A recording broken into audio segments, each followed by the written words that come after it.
Hello, everyone, and welcome to the technical area. I am your host, Michael Doria, and today we have a legend of a coach joining our show from the St. Cloud State Huskies men's soccer program in Minnesota. A longtime college coach, Sean Holmes, sits down with us to discuss his journey to becoming a manager, as well as his experience doing what not many coaches get a chance to do: start a collegiate program from scratch.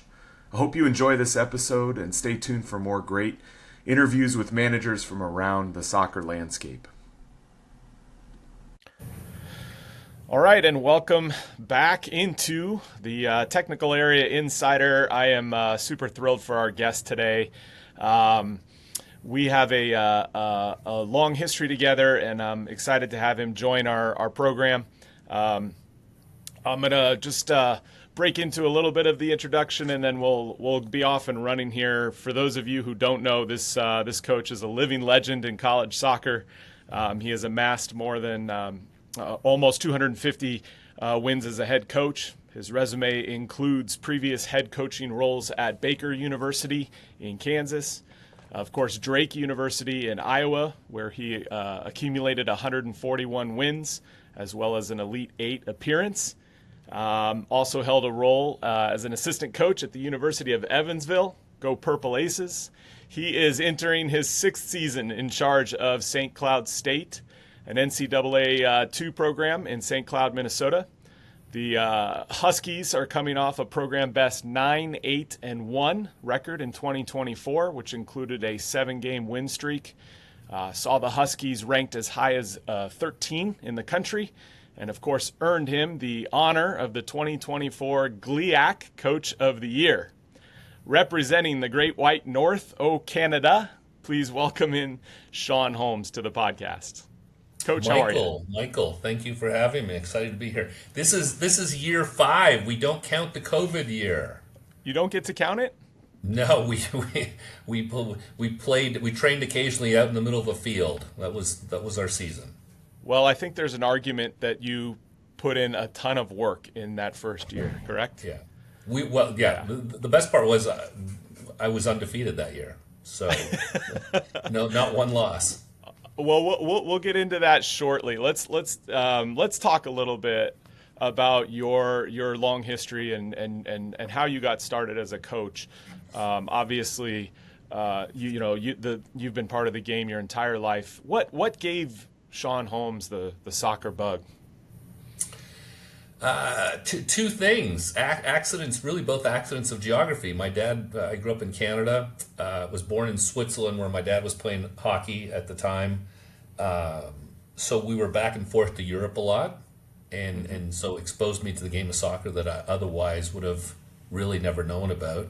And then the neighborhood I grew up on, I grew up on a street that had 50 plus embassies and high commissions on it.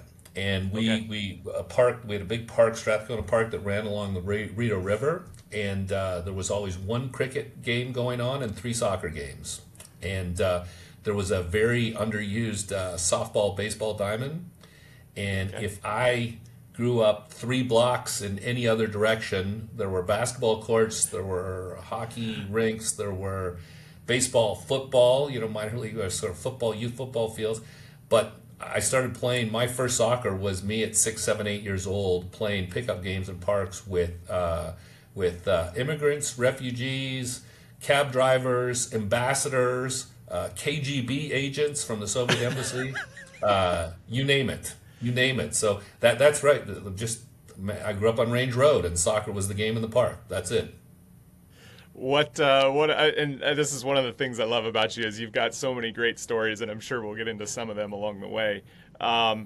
When you are growing up and soccer becomes a big part of your life, is there a moment where as your playing career is coming to a conclusion where you say, I think I want to do this as a profession from a coaching standpoint? Where's that moment in your journey? Well, what a great question. My dad was a coach. So my dad was a professional hockey player in Europe. Then he was an administrator. Then he was an agent.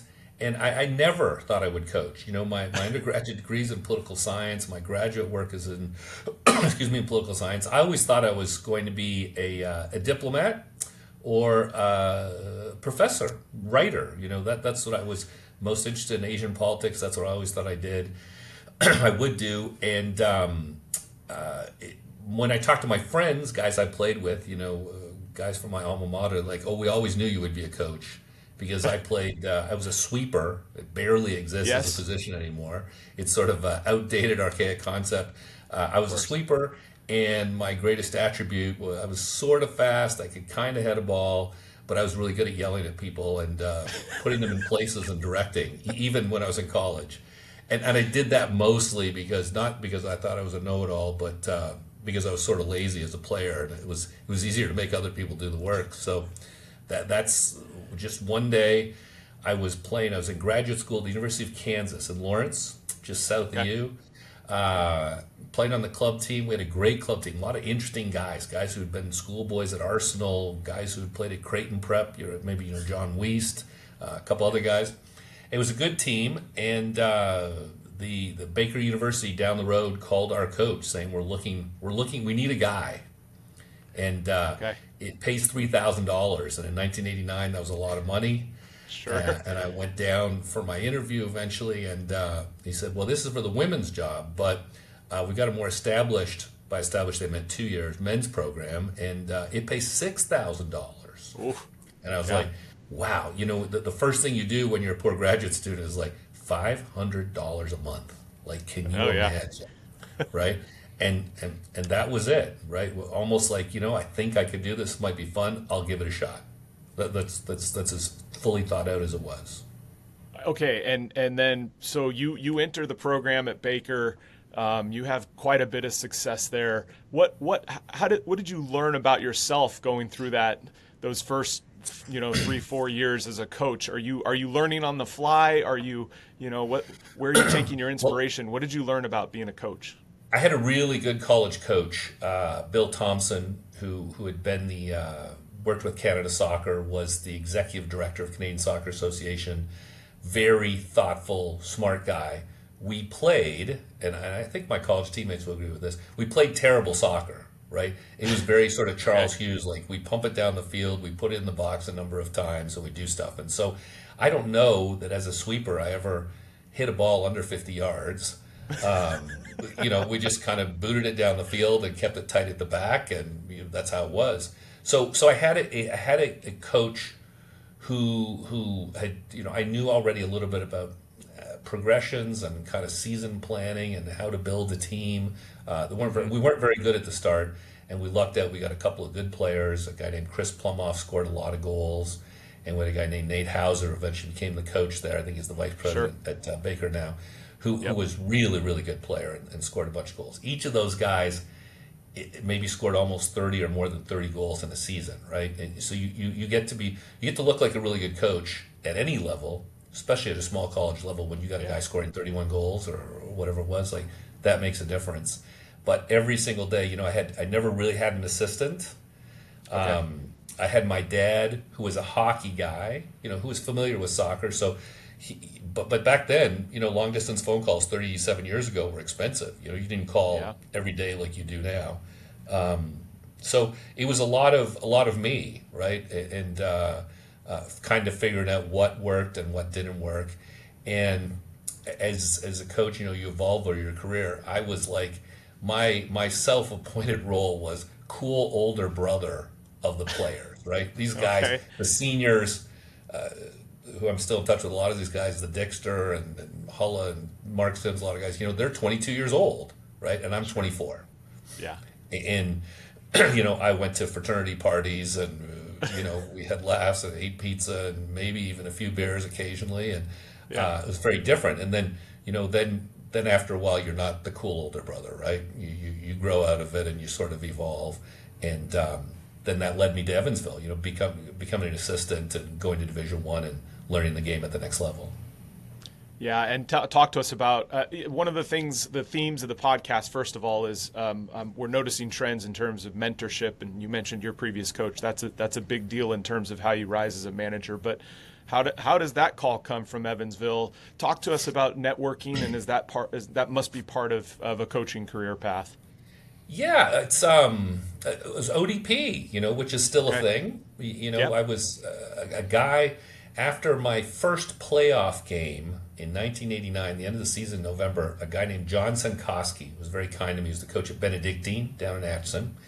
He said it was a Saturday and they beat us 4-0 in the district final, was what you played back then. And he said, we're doing something. We got ODP tryouts tomorrow at Heritage Park, which is a terrible field now. It was great at the time. And he said, this is your opportunity. You're blessed to be able to do this in soccer. And so this is your chance to give back. Could you bring a couple of your guys, to help out? And I only got one guy, Chris Plumoff. We eventually became best men at each other's weddings. He came and helped because the rest of the guys were partying and too hungover to get up at 8 in the morning and go to Kansas City an hour away. And we started doing ODP, and then we were in Ames, Iowa. We used to do it at Iowa State University, the Cyclones. And we do this big regional camp. People came from all over the Midwest, right? And in Ames, you were near the far western corner of the region because lots of guys come from Dallas or Detroit and Chicago and Cincinnati and so on. And at night, all the coaches would go out and have a beer and snacks. And I go, well, I don't really know anyone, right? This would be my chance to meet someone. And a friend of mine was like, he goes, I'm not going to go out and hang out with these guys and listen to their BSing stories. I want to get my rest for tomorrow. I go, well, I think this would be good. And that's it. At the time, Steve Adlard was the head coach at Marquette. Tony Colavecchia went on to be the head coach at Louisville. Tim Carter from Illinois State. Mike Makovic from Chicago Magic.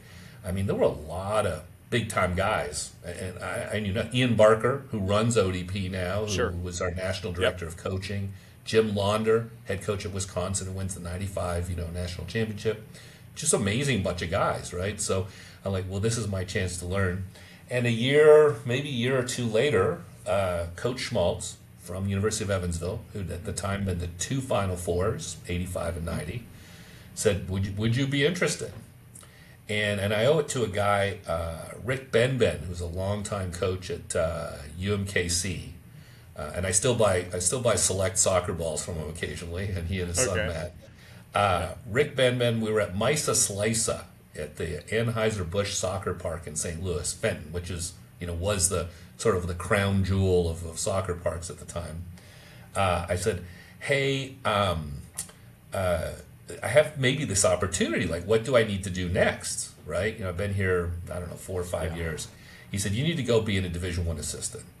And I said, will I learn anything? And he goes, no, which he wasn't correct about. He said, but it will put you in the frame, for consideration, you will learn. So, in fact, I did learn a lot. You think you know a lot when you're 27, 28, you've won some games. But then, it's another level. And so I went to Evansville, and it was interesting because college soccer was starting to grow. Evansville had overachieved through Coach Schmaltz's kind of genius and persistence. To get to 2 Final Fours is amazing for such a small school. And next thing you know, we're playing St. Louis, we're playing Indiana, we're playing Ohio State, we're playing all the big boys. And as good as NAIA small college soccer is, you're still playing a lot of places in the middle of nowhere, in front of nobody. Unfortunately, right? Despite the quality of the soccer and how good the guys are, you're going to places like Graceland and playing in front of 2 cows, a sheep, and 20 fans if you're fortunate, right? Mostly girlfriends and parents, Right. So, it was a chance to really, we go recruit the big, go to regional camp and take the top 20 guys there and go after them.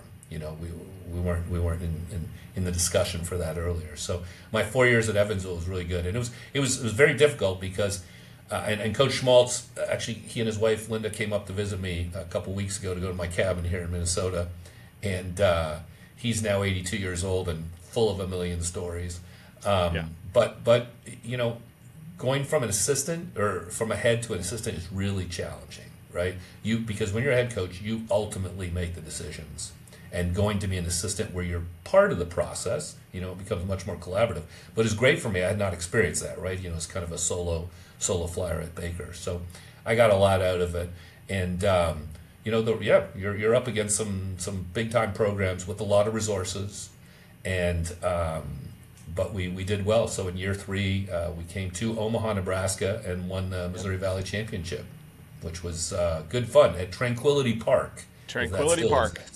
Yeah. Yes, undergoing massive renovations right now. It looks more like one of the cow patches you were describing earlier. So but it was state of the art at one time. Sure, of course.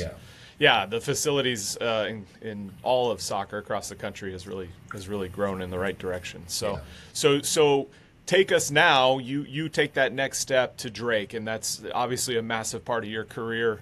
You get that phone call and that opportunity, and man, you go on quite a run there. Talk to us about that experience and some of the highs and lows of being a head coach at a Division I level. Well, you're a little too generous, and we go on a run. It takes us a long time to get to the run. Mm-hmm. My wife was finishing her residency. She's from Salina, Kansas. We wanted to be maybe closer back to our people. The job opens up at Drake, and it was funny. I was a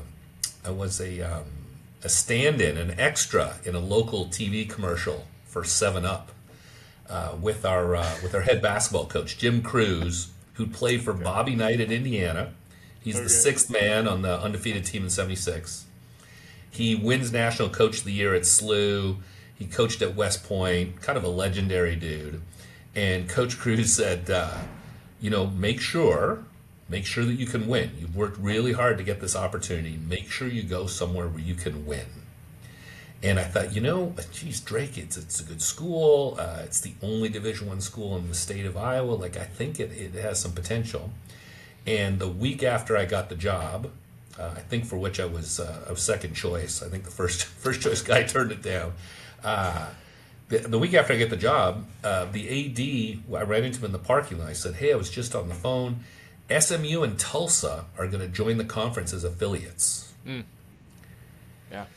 So, I came into a conference where Missouri State were on the rise. Evansville had been good. Bradley were quite good. Creighton was a national power always, under Bob, under Brett, under, everyone. I thought, I think we can make some progress. Illinois State had dropped their program. I think there was potential. In the 6 years that SMU and Tulsa were affiliates, we went 0, 10, and 2 against those guys. And any given year, SMU might have 5 guys who were going to be in MLS one day. You know what I mean? It was holy cow. Yeah. And it was one road trip. We used to play these Friday, Sundays. So you would go down and get the snot kicked out of you in 2 different places, usually in hotter weather, right? Because Texas and Tulsa were a little warmer than where we were in Iowa. And but the thing it did, despite the losses, what it did for our conference and for my education was they played what we, and it's a difficult, better soccer, right? It was all Texas, California, Oklahoma guys, and they played on beautiful Bermuda grass fields, and they connected passes. And I think they set a standard for the conference. Shellis, kind of a legendary dude at SMU, went on to MLS after. They played soccer, and it forced the rest of us to play more soccer. I think the reputation of Region 2 of the Midwest was sometimes kind of, industrial, robust. I'm trying to think of fancy words, we're running, crashing into guys, more Big Ten. The difference between Big Ten football and SEC football, right? Yeah. It's in the air more, it looks a little different. And I think that was really good for the conference, right? And Creighton had a bunch of Texas guys, Johnny Torres, who won the Herman Award, and some other guys. So I think Johnny's the coach there now, of course. It just made soccer better. All of us were sort of called to account, so to speak, and made us play a little bit better soccer and put a little more emphasis on the technical, which I think was a good thing. And at what point do you go, hey, this is starting to look good, and you make your NCAA run to the Elite Eight, and take us through that maybe just that moment in time where you're starting to see really a lot of success as a Division I head coach. We got, we had several false starts, where you think you're going to be good. We had a very, very good team. Geez, we went to Bradley's tournament in Peoria, and we beat Providence College, maybe 5-0, and we beat Richmond, which no longer has a program, 3-0. I think the coach at Providence was Shaka, who's now at Michigan, and we go into the national rankings and like we're legit. I think it's good, and our best guy, we played the local NAI school, Grandview, in a midweek game. Half a week later, he dislocates his shoulder, and the season is derailed. Like we were legit. So it's year 10 that we go to the Elite Eight, but there were one or two times where we're like, okay, we're almost there, right? Yeah. And Bob Warming, longtime coach, who I spoke to a couple months ago in Omaha, there is somewhere in the equation there's a little bit of luck, right? There's a lot of planning, there's a lot of hard work, there's a lot of grit, there's lots of stuff that goes into it. Sometimes just a little bit of luck. Like if he doesn't do his shoulder, that's the year it happens, right? Right. And when it finally came together, we were my assistant for a long time, who come from Creighton, was a guy named Bill Keppen, who's been around Omaha for a long time. And Bill had left the program and gone out east and was back. He was watching our training one day. It was in the spring, man. And we used to play a lot. Sometimes in training, you divide your teams up evenly. Sometimes it's first team, first 11 against the second 11. You try and mix it up. Different coaches have different ways of doing it and keeping it fresh in training, right? Because in NCAA college soccer, you don't train enough during the actual season, and you train too much in the I don't even know what the spring season, whatever we call it. Season, right? Sure, spring season. Non-traditional, I think, is the corny word we use. Okay. But so you go from one extreme to the other, right? You're literally just playing games, preparing, playing, recovering, preparing, playing, recovering, and then the spring you go weeks at a time of just training, and the guys are kicking the shit out of each other, and you got to come up with different ideas to keep it fresh. We played the first 11 against the second 11, and the first 11 beat the second 11, who were good, right? A lot of good guys. 10-0 in like 25 minutes. Like just every time everything clicked, it all happened. He said, you guys are really good. And I'm not super, outgoing optimist about this stuff. I said, I think we could. He goes, no, I think you are. And we had a great combination. We had 4 or 5 guys from Kansas City, and we had the rest of the guys were from Iowa, right? And one of our when I was at Baker, I was very proud that we had Kansas City and Kansas roots. We had guys from Wichita, from Topeka, from Lawrence, from Hutchinson. We had twins from Hutchinson. We had guys from all over the state. Part of my goal was to try and build soccer in the state. Sure. And then when I was at Evansville, we always had local guys at Evansville. And when they had been very good, they had local guys in Evansville. So when I came to Baker, it was really, really important to me to that we do it with Iowa guys. Right. And I think I look back to like some of the old Creighton teams, right? They had always Omaha roots, right? I always thought that was important. It was impressive. And one of the things I think is being lost in college soccer, and we can talk about that later right now.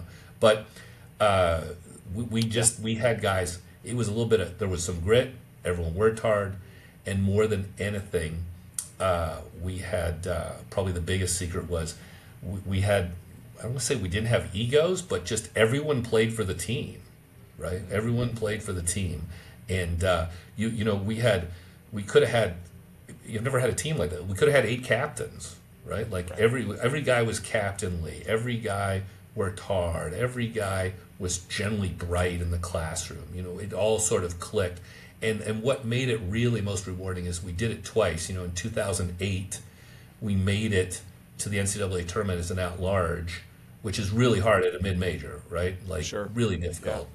Yeah. And we made it, and we lost to St. Louis with 4 seconds left in double overtime in the coldest game I've ever been a part of. And who but Tim Ream, captain of current USA team, knocks the ball down in the box for, to knock by our goalie, right? All those years ago.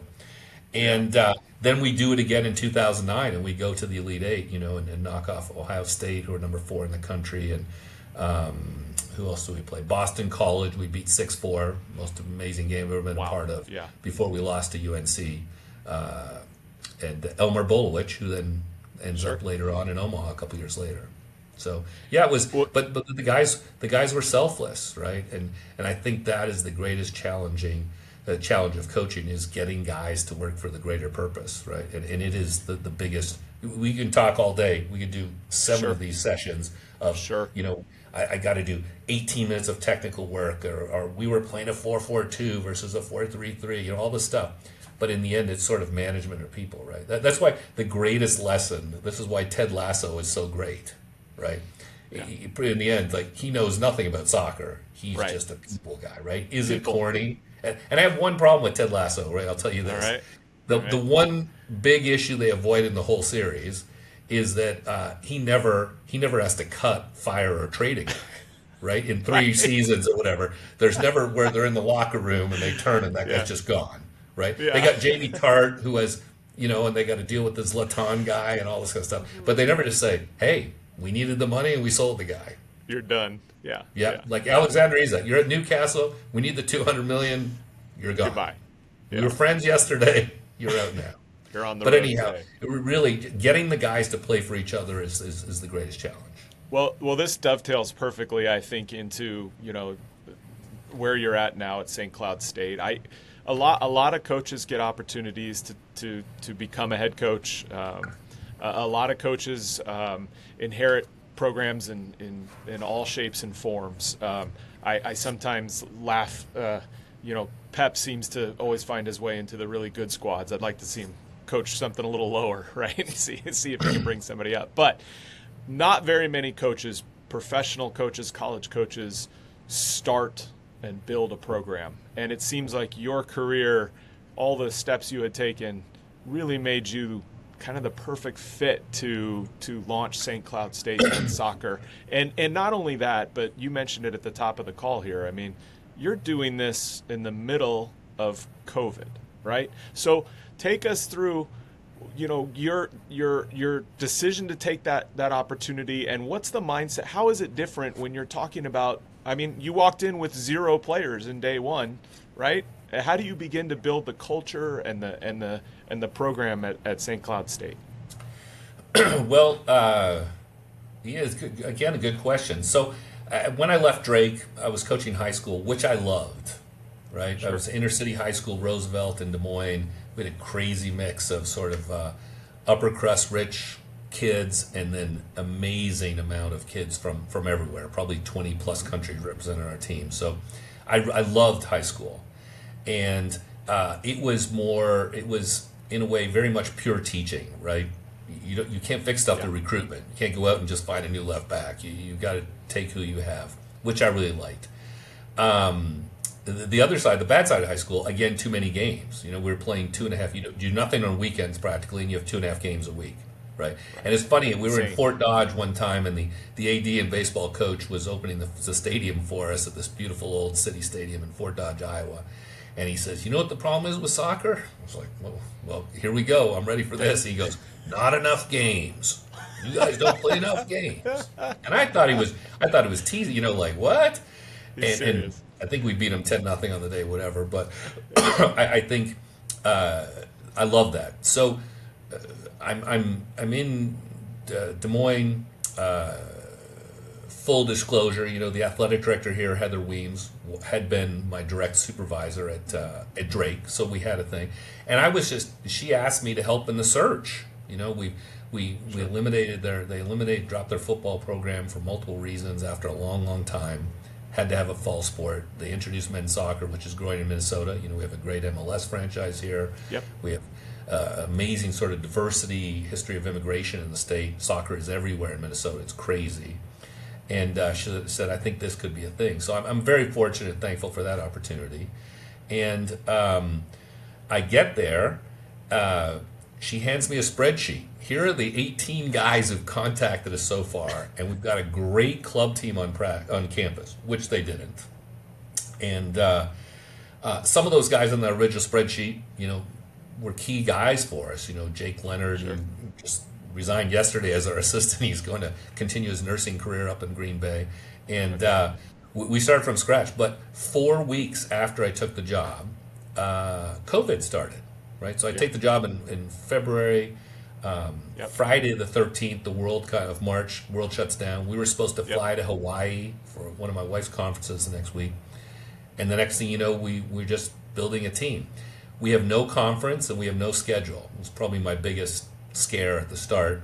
So we're playing, we're putting together a club, JUCO, NAIA, Division I club, Division II, Division III. Like I was talking to Bob at UNO, we were trying to get them on the schedule because we have a hockey, we're in the same hockey conference. Same conference, yeah. The NCHC. So it's like, let's make something happen. But we couldn't get anything really after like October 3rd because no one wants to play a meaningless game, in the final weeks of their conference season. And she said, well, let's schedule more club teams, men's clubs. I said, man, we could have some team show up. They might have 3 girlfriends on the bench. A couple guys might be smoking. They got a boom box. And they'll still kick the crap out of us 5-0 because they got 3 guys who played pro back in Liberia or something. Right. Dang. So it never happens. It never happens, right? So we get here. The season doesn't happen. We train in an open field a couple times a week and trying to get things going. But you can see we have the seeds. We have something there, and we just kept it going, right? And I was very fortunate. We connected with a couple clubs here. We had some guys, but one of the after COVID happens, University of St. Thomas, Division I, who were I think in the same conference with UNO and soccer in the Summit. They transitioned first school in NCAA history to go directly from D3 to D1. So guys that I thought we might be able to have a sniff of or might want to come home to Minnesota, we lose to those guys. And right at the same time, Minnesota United starts their second team, the twos, and is the last team in MLS to do so. They're kind of sort of semi-forced or mandated to do it. And after a year, we lose our best player, Emmanuel Iwe, who's now playing the German third division. He signs with them. Another kid commits to us, Devin Bedelford, who might get transferred from Minnesota United to St. Louis right now as we speak. Like legit guys, right? Yeah. So again, you talk about it's these false dawns or false springs. Like we're almost there. And then this year, you talked about our winning streak and the progress we made. Yeah. Our best guy, Caputo. I mean, just outrageous, right? I would go so far as to say, like, literally, he's like the best college soccer player for like 27 days in a row. He is unstoppable. Right. And we play home and away in our conference, right? And we the first half he dominates. It's fantastic. We're starting the second half of our season. And I don't know if do you remember Happy Days? Remember the show Happy Days? Of course, yeah. Okay, so Absolutely. Fonzie went in a demolition derby to win the love of Pinky Tuscadero. And these two brothers do a Malachi Crunch. They do the Malachi Crunch where they line up Fonzie in the middle and they're going to crash his car. And he escapes, of course, at the last second. This is years before he jumps the shark. But two guys, we're about 3 minutes in the game. We're playing someone on the road. I won't say where. And these two guys just hammer him, right? Do a Malachi Crunch on him. I turned to my assistant. I said, Vuk, I go, that's not good for us. Yeah, right. And he limps around for another game and a half before he's out for a couple weeks. But in college soccer, you sit out 10 days, there's 4 games, right? Sure. And we just sort of collapsed a little bit because not that the rest of the guys weren't good or that we weren't good enough, but we'd become so reliant, on him. Yeah. Like, what do you do? Just give the ball to Phil. And, the week before, we're playing Northern Michigan in Marquette, Michigan, which is up on Lake Superior, and he hits one from 65 yards, right? Yeah. Which I couldn't get on ESPN. I tried to get it on Sports Center and all over the place. No one ever took it. It made the Instagram. But 65 yards is literally, and so we just were lost for ideas. Like, well, all we did before was just give it to him for a while, right? And it's funny because whenever you graduate good players in college, you're always worried, like, we'll never recover from this. But like when you prune a garden, one guy goes and you get more sunshine and water and care and attention, and the next guy comes. Phil as a freshman was our backup right back, right? Mm-hmm. Which is more sort of testimony to what the growth that happens in college soccer or anything, or my lack of soccer sense to put him there in the first place.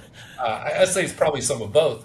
But, next thing you know, he's the 10, and geez, he exploded a little bit as a sophomore and played his junior year with an injury, which he probably should have fixed earlier. And then senior year, he's just outrageously good. So I feel like we've made progress. We've made progress. And I think one of the most important components in all of this, I think any coach will say, is culture. What are the key things that are important to you when it comes to culture? I know you mentioned a few items earlier. Playing for the team, putting everybody first, sort of the no ego mentality. What do you look for when you're out recruiting players for St. Cloud State?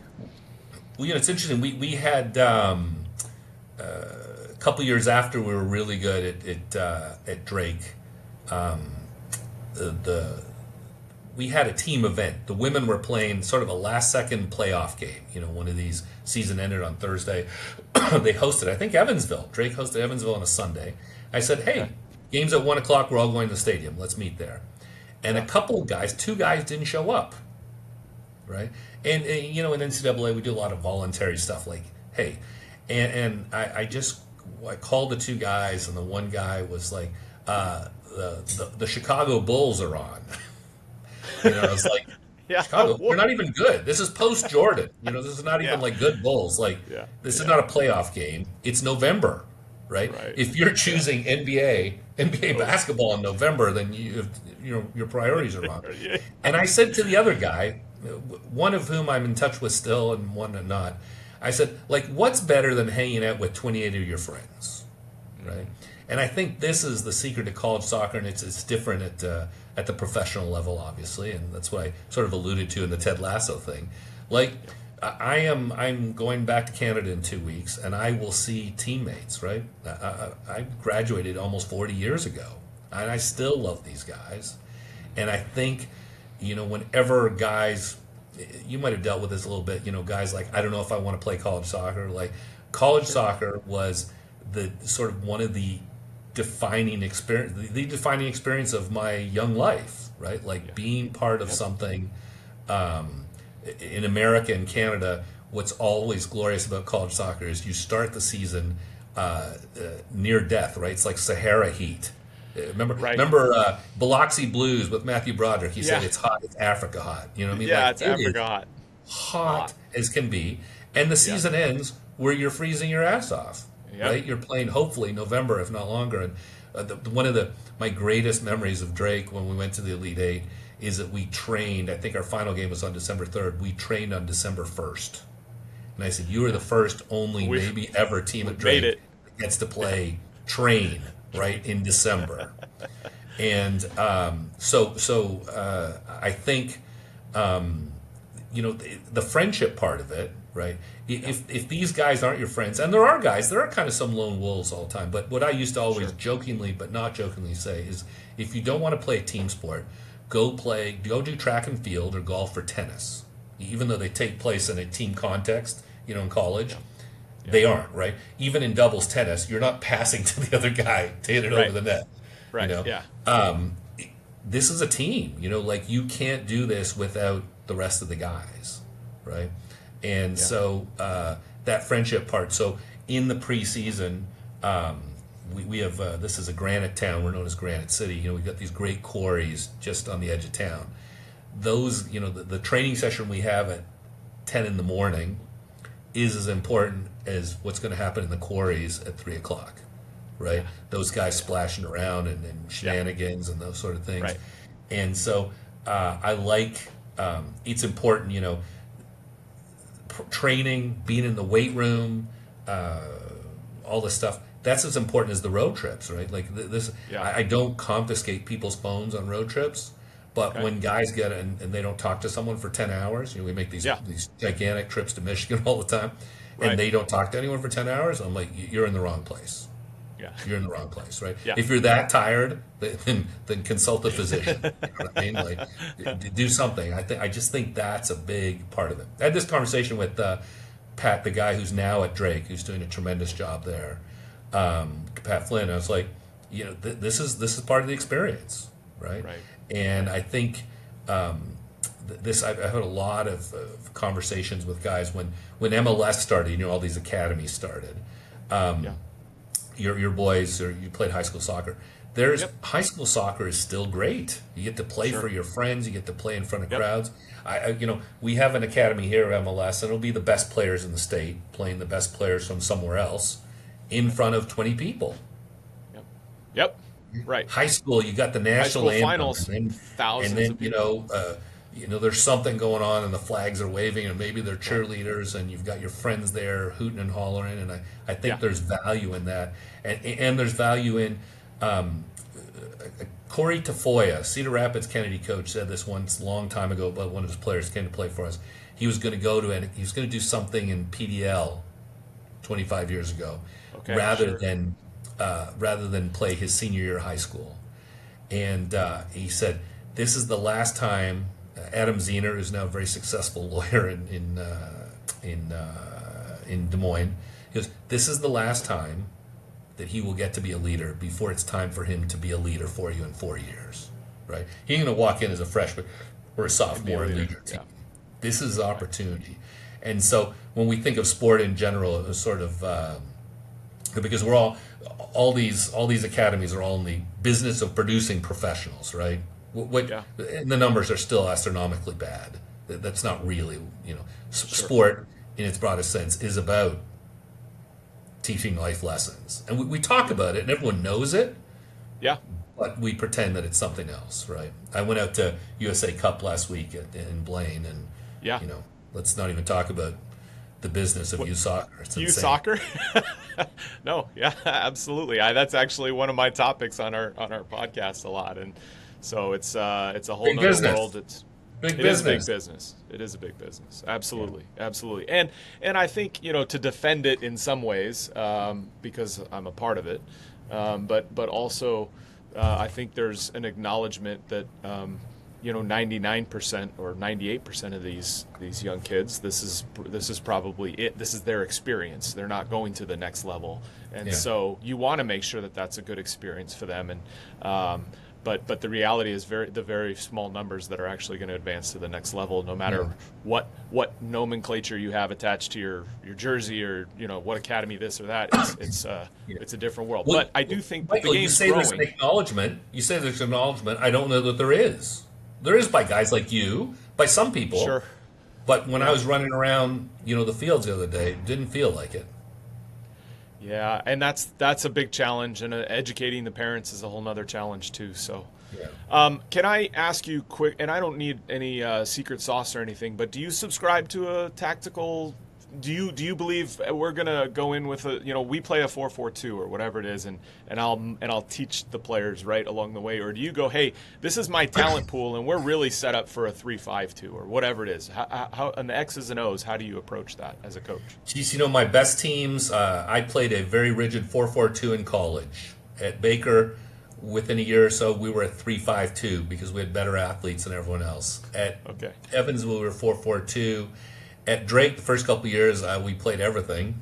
We tried everything, Yeah. and we became a sort of a 4-4-1-1 team. And then since I've been here, and I inherited this from high school. I was the assistant before I became the head coach, and they were a 4-3-3, and I've sort of stuck with it. So ours is a 4-3-3. I think two things.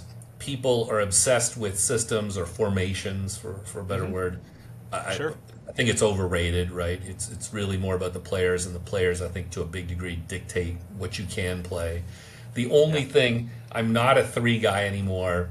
If an average field is 75 yards wide, you got 3 at the back. That's 25 yards for each guy. It's a lot to If cover. you have 4 at the back, it's 18 or whatever it may be. It changes the math a little bit. I've been Right. pretty religiously 4 at the back guy. The key to our team, the key to a lot of teams, the best teams I've ever had, is obviously you have to have a good goalkeeper. You got to have someone who scores goals. But it's as Rodri proved with Man City, the 6, Oh. right? That guy in the middle, who is essentially the quarterback, is absolutely vital. And it's when your boy Messi went to Miami, right, and he could bring all his friends along. The first guy, before Jordi Alba showed up, before Suarez showed up, Yeah. the first guy was the very athletic Sergio Busquets. Busquets, right? yeah. I don't know if you saw a couple weeks ago, he played a great ball down the middle of the field for Messi. And that's testimony, like, because we're obsessed, and we could have gone on a lot of tangents today, because we're obsessed with athleticism, Yeah. this guy who looks like he's maybe like a doubles tennis player, Cyclist. is the guy who runs the team, right? Yeah. Rodri was like, he was appreciated. He was appreciated More when until he he was was gone. gone, right? Yeah, And right. things Yeah. sort of seemed to collapse. And so I think that guy who not only serves to protect the back four, but runs things and sets the tempo of things, is interesting.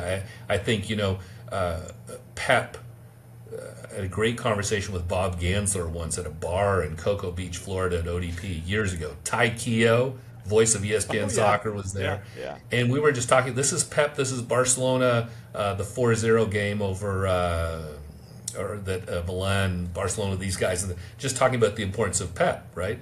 Like, he's not fast, and he's not this, and he's not that. But the fulcrum of your team really sort of matters. And I think we are, because we live in America, where every guy, like, when you talk about how good Cooper Flagg is, the first thing you say, Right. he's 6'10", right? Right. When you talk about another guy for Nebraska football, your beloved Nebraska football, he runs a 4.4, right? He bench presses 8,000 pounds. We're obsessed with that sort of stuff. And right, you have to be athletic, of course, to play at a certain level, but and I think this is the greatest our challenge to kind of unlocking U.S. soccer on the men's side and the women's side everywhere is measuring IQ, and IQ is difficult to measure. These things, 40 times and bench presses and so on, very tangible, right? Very like easy measurements, right? I can go weight room down the hall. I can go down right now, and how many squats can you do? And whatever. Yeah. But measuring someone's brain, amazingly, when I was a kid, we had Soccer Made in Germany. You're probably too. I don't recall that. It was on PBS. They had a guy named Toby Charles, some fake Englishman in Connecticut, who watched the games. They would condense 90-minute games in about 55 minutes. The American Car Road Jr. would sometimes do a skill session in between, and then show the second half from the Bundesliga from the old days. That's all you could watch. Literally the only soccer that existed. And now, every day, today starts 4 days in a row, or maybe tomorrow, of the women's World Cup, the Euros, right? The quarterfinals. Yeah. And I swore I would not watch the Club World Cup. Of course I did, right? Yeah. I swore I would not watch the Gold Cup. Of course I did. And I went to the games here in Minneapolis. Yeah. But you still meet lots of people in soccer, coaches, administrators, the people who run it, and players who still don't watch enough, right? Yeah. No one, when I was watching my Oklahoma City Thunder, win the NBA's a month ago, no guy in basketball said, I don't really watch. Right. Not really guy. They're all I don't over like it. SGA, Canadian, by the way. Right. I want to see Lou Dort, Canadian. Everyone's watching, right? Yeah. And now it's like we have so much that people just, well, I'm not really. There's nothing I hate worse now. Like, I don't watch MLS. I'm a soccer guy. I don't watch MLS. Man, I'm going to see him tonight. Yeah. I'm driving an hour to see him play LAFC tonight. Yeah. And I have Apple TV. So if I don't go to that game, I'm going to watch one of the other 9 tonight. This is how our collective IQ, right?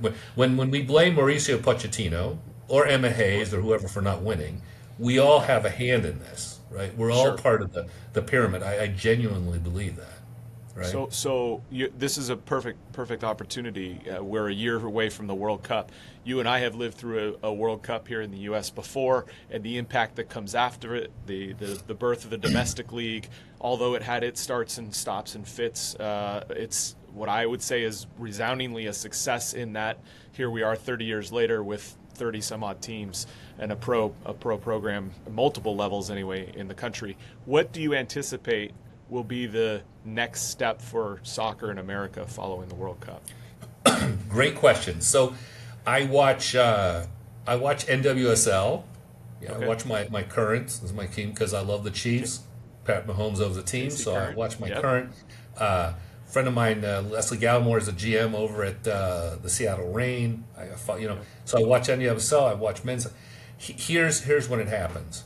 I watch horse racing 6 minutes a year, right? Okay. I watch the Triple Crown. Sure. I watch basketball. I watch baseball. Like the Montreal Expos were my first favorite team. I love the Expos. I like the Jays. I'm a sports guy. Like I watch sports when it's on TV. I watch live. I'll watch. I don't watch everything, but I watch the Masters. The Open's coming up. I'll watch U.S. Open. Like I'll watch the Open. I won't watch the Scottish Open, but I'll watch the Open if it's on Sunday. Right. When we can get, we will have succeeded when we get sports people, guys and gals, men and women, to include soccer when we talk about the big four. Like we watch it, right? Yeah. Right now they know Messi. Your boy Trump the other day, Trump pointed out that Pele was the GOAT. He watched him play for the Cosmos. When we have people that are part of the conversation, here's the biggest measurement. When I go anywhere now, I always look for MLS jerseys, soccer jerseys, because people wear them all the time, right? Sure. And if you go to an MLS city, you see MLS jerseys. Seattle, Kansas City, Minneapolis, Chicago. If you go to a non-MLS city, you will never see an MLS jersey, except Messi has transcended this a little bit, right? Because they're pink and they're cool and it's messy. But if you walk around Omaha, test this, go to the mall, go downtown, whatever, you'll see Real Madrid jerseys, you'll see Chelsea, you'll see Barcelona, you'll see all kinds of stuff. But you're not going to see a guy just randomly wearing a Loons t-shirt, or St. Louis City. And that's really when we could, so you made reference, I think there are 30 teams, right? San Diego just came up. Yeah. When you see it outside of those markets, right, you see that market penetration of the game, then we've taken a step. Because in the next couple of weeks, we're going to be subjected to these, Champions Series where foreign teams come to steal money and play in front of 90,000 people. Build their fan base. Yeah. Overcharge for tickets. When you start to see that, when you start to see soccer brand name recognition outside of specific soccer markets, right? Like when I go to Minnesota United tonight, there'll be 19,000 people there. 90% of the people will have scarves and jerseys on, right? It's fantastic. But if you go one town away, go to Milwaukee, I'm going to see too much Real Madrid, Barcelona, right? Juventus, Inter Milan, whatever it is. No, I have that experience. That's what we need to do. That's what needs to happen with the next World Cup. We need to make soccer fans so people talk. I'm still, I'm outside, I'm an hour outside of the cities. I'm still, soccer, people are still a little suspicious. When you can get those guys who talk about the Masters Monday morning, what we used to call water cooler talk. Remember that? Yeah. This is what we talk about around the water cooler Monday. When we start talking about that, then we will have achieved That's something. a great point. That's a great point. Yeah. I'm gonna wrap us up here with because we could do this for days, and I already want to have you back because this is fantastic. But I do want to give you a chance just to put it out there in terms of if I've got a son, Sean, and he wants to come play at St. Cloud State, tell me why my son should come play for you guys. Our stadium's right next to the Mississippi River. Doesn't get more iconic or American than that. Yeah. I'm not going to give you a promo for our school. I think what we're doing is fantastic. I would say this: get your kids to campuses. Right, going on the website isn't enough. Got to spend a little time and effort to get to some places, and then more than anything, before when we were recruiting. So I'll tell you this: we made a home visit when I was first at Baker. We were recruiting out in San Diego.